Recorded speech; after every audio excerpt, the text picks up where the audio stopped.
연금술에서 주기율표 3. 3조 원소, 옥타브의 법칙. 인간이 원소라는 개념을 창안한 이후 현재까지 알려진 원소를 발견하기까지의 과정과 그 결과를 나열한다는 것은 간단한 일이 아니다. 인류의 오랜 경험이 쌓이고 쌓이면서 구리, 금, 은들을 찾아낸 이후 이들 외의 수많은 자원들의 생산과 기술이 발전함에 따라 화학은 원자론의 기초 위에 올라서게 되고 보다 정밀한 근대과학으로 발전한다. 이는 과학자들로 하여금 세상에 있는 거의 모든 물체를 분석하도록 유도하여 1815년에 41종의 원소가 알려졌고 1818년 49종, 1850년 59종, 1869년에는 63종이 알려졌다. 특히 화학자들은 원자론의 입장에서 물질의 구조를 해명하기 시작했고 유기화학의 등장으로 더욱 세분된 과학 분야의 하나, 독자적인 과학으로 화학이 등장한다. 학자들의 원소에 대한 연구가 심화되어 대부분 원소들의 원자량을 비롯하여 가장 기본적인 성질들이 규명되었지만 이들 원소들의 특성이 너무 달라 이들 원소에 어떤 공통점이 있는지 파악하는 것이 간단한 일은 아니었다.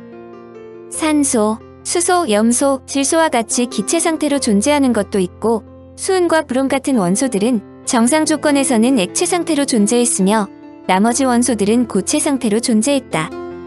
백금이나 이리듐처럼 단단한 금속이 있는가 하면 나트륨과 칼륨처럼 무른 금속도 있었다. 리튬은 금속인데도 물에 뜰 수 있는가 하면 오스뮴은 물의 22.5배에 달하는 무거운 금속이었다. 연금술사들이 애용하던 수은은 금속의 속성을 지니지만 고체 상태가 아니라 액체 상태로 존재했다. 오늘날의 정의에 따르면 하나의 원자는 하나의 원소에 속한다. 주변에 보이는 모든 것이 서로 다른 방식으로 결합된 다양한 종류의 원자로 이루어져 있다. 즉, 어떤 원소들은 산소 원자 하나와 결합하지만 어떤 원소들은 산소 원자 2개, 3개 이상과 결합한다. 그러므로 이들 원소들 간에 어떤 질서가 있는지를 파악한다는 것이 간단한 일은 아니었다.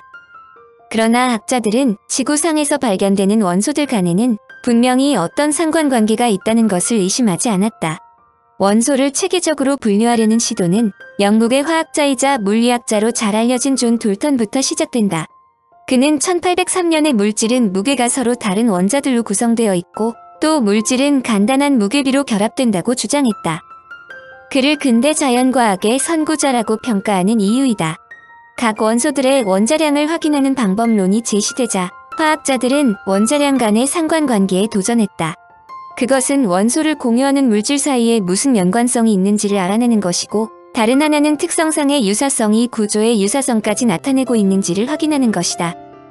1817년 독일의 화학자 요한 데베라이너는 스트론튬의 원자량이 이것과 화학적 특징이 유사한 원소인 칼슘과 바륨의 원자량 중간에 위치해 있음을 알았다. 또한 할로겐인 염소, 브롬, 요오드 등 3개의 원소가 비슷한 성질로 묶일 수 있다는 것을 파악했고 알칼리 금속인 리튬, 나트륨, 칼륨 3개 원소 역시 비슷한 성질로 묶일 수 있다는 것을 파악한 후 자연은 3조 원소로 구성되어 있다고 주장했다. 즉 가운데 원소의 화학적 성질은 다른 두 원소로 추정할 수 있다.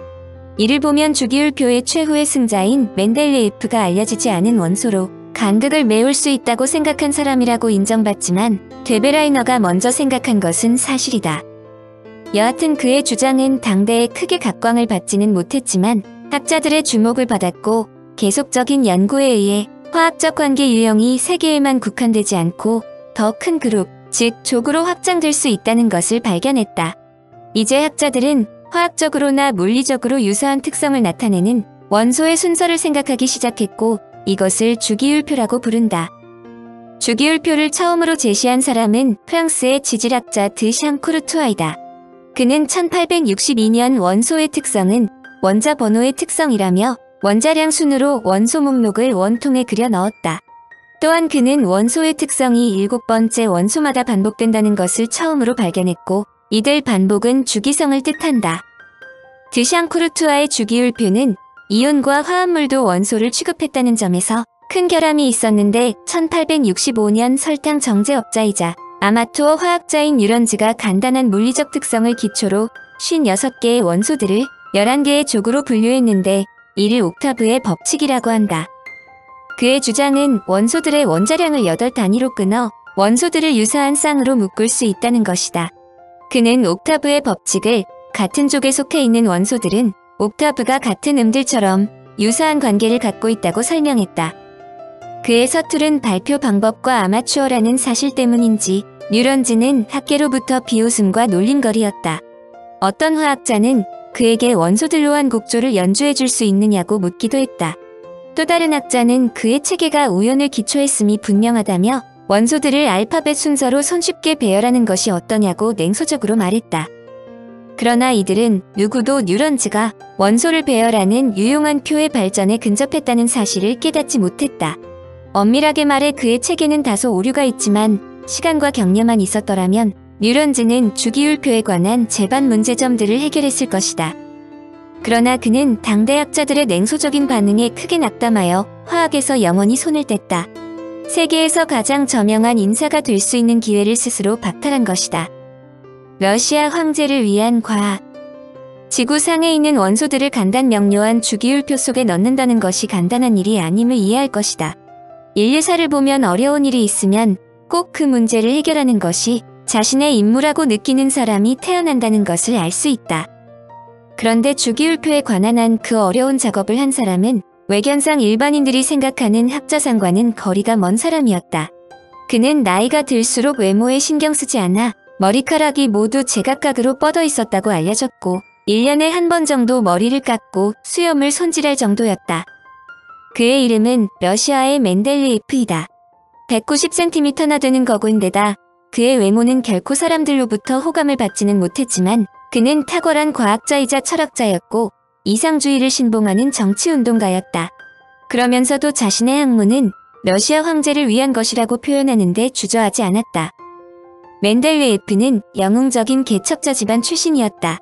그가 출생하기 1세기 전 피터 대제는 러시아를 서구화하기 시작했으며 1787년 시베리아의 토볼스크에서 트미트리의 할아버지는 최초로 인쇄소를 열었으며 시베리아 최초의 신문 이르티시를 발간했다.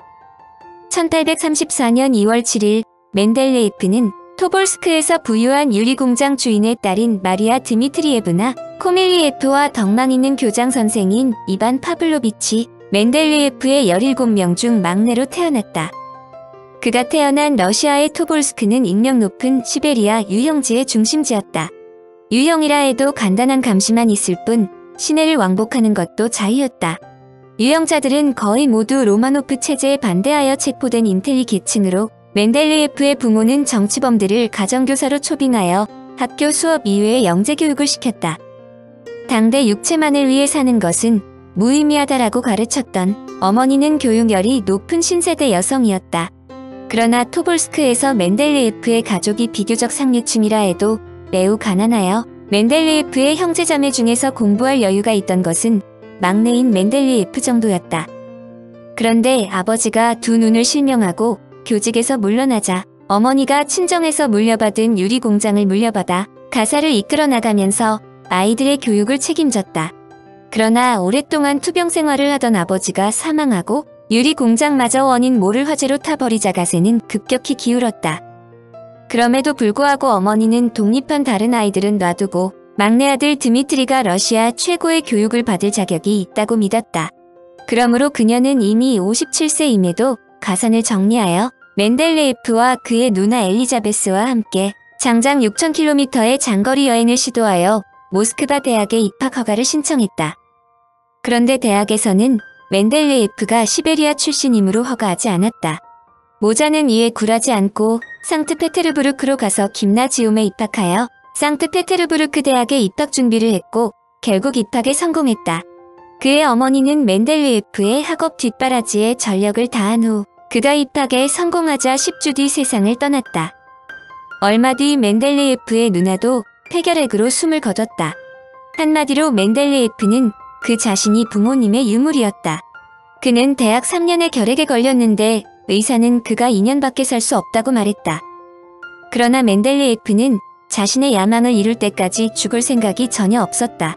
그는 고작 21살이었고 의사의 선고와는 달리 건강을 회복했고 대학을 수석으로 졸업하여 금메달을 받으면서 교사 자격을 얻었다.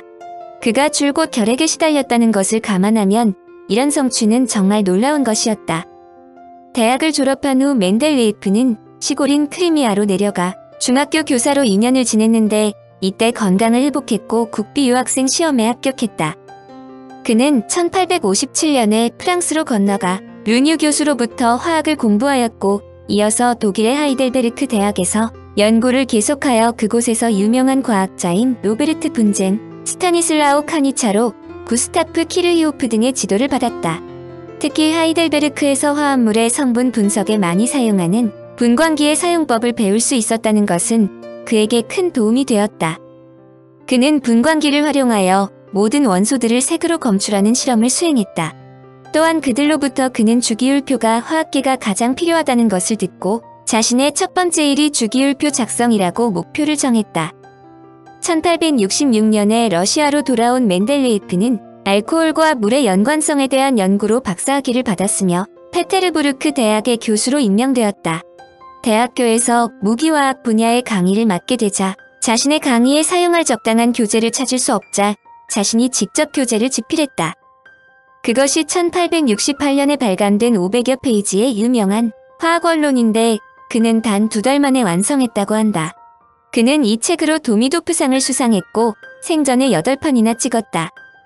그가 다방면에 소질이 있고 열정적이었다는 것은 화학에만 그의 관심을 집중시키지 않았다는 점이다. 그는 과학으로 인간 생활에 얽힌 문제를 해결하는 것이 자신의 임무라고 역설하면서 농작물의 질과 생산성을 높이려는 실험을 했다. 또한 러시아의 석유 자원이 외국 자본에 의해 착취되고 있으므로 러시아는 러시아의 이익을 위해 석유 자원을 개발해야 한다고 역설했다. 그의 사생활은 구설수 1세기였다. 추후의 일이지만 1882년 조카딸의 친구인 안나 이바노파 포포바라는 어린 여자와 결혼하려 했는데 교회는 그의 결혼을 반대했다. 러시아 정교회법은 이혼 후 7년 동안은 재혼할 수 없도록 금했다. 그는 신부를 매수해 간단하게 결혼식을 올렸지만 정교회법상 멘델레예프는 공식적으로 중혼자였다. 더구나 그의 결혼을 주재한 신부가 성직을 박탈당했지만 그는 개의치 않았다. 1904년 노벨 화학상을 수상한 윌리엄 램지는 자줏빛 염료를 발견한 윌리엄 퍼킨을 기념하는 만찬에 참석하기 위해 런던에 도착했을 때의 일을 다음과 같이 적었다. 내가 만찬 장소에 너무 일찍 도착하여 참석 예정자들의 이름을 살피며 시간을 보내고 있을 때 머리칼이 제멋대로 헝클어진 좀 별난 외국인이 다가와서 인사를 했다. 내가 참석자가 꽤 있을 것 같죠? 라고 말하자 그는 영어를 할 줄 모른다고 말했다. 내가 독일어로 혹시 독일어를 아느냐고 묻자 그는 약간이라고 대답하면서 멘델레예프라고 말했다. 우리는 또 다른 참석자가 나타날 때까지 약 20분 정도 공동의 주제에 대해 이야기를 나누었다. 그는 꽤 괜찮은 친구였으나 완벽한 독일어를 구사하지 못했다. 그는 동시베리아에서 자라 17세가 될 때까지 러시아어를 몰랐다고 한다. 내 생각으로 그는 칼무크인이나 혹은 비슷한 종류의 외지인으로 여겨진다.